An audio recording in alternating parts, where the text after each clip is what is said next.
So guys দেখো আজকে দিনটি ছিল 16th আগস্ট আর আজকে যাচ্ছিলাম আমি আর আমার মা তো হেয়ার কাট করতে। তো অনেকদিন ধরে ভাবছিলাম যে পুজোর হেয়ার কাটটা করাবো।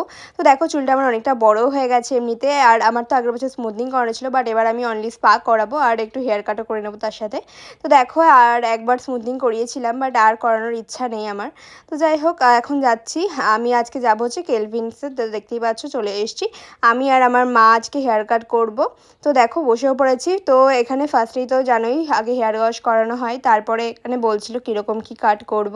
তো আমরা দুজনে মিলেই আর কি স্পা করেছি অনলি আজকে, তো আর কিছু করালাম না। তো এখানে দেখো আমি বসে পড়েছি, আর আমার কিন্তু একটা কফিও দিয়েছিল আজকে এখান থেকে আমাকে মাকে দুজনকেই।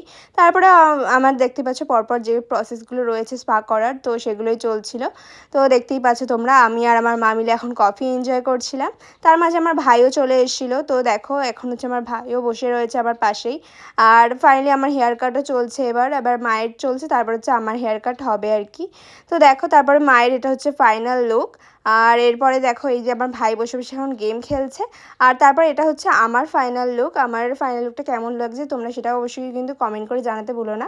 তো দেখো আমি কিন্তু খুব একটা ছোট করিনি হেয়ারটাকে, তো একদমই খুব সুন্দর একটা কাট হয়েছে, আমার তো খুব পছন্দ হয়েছে।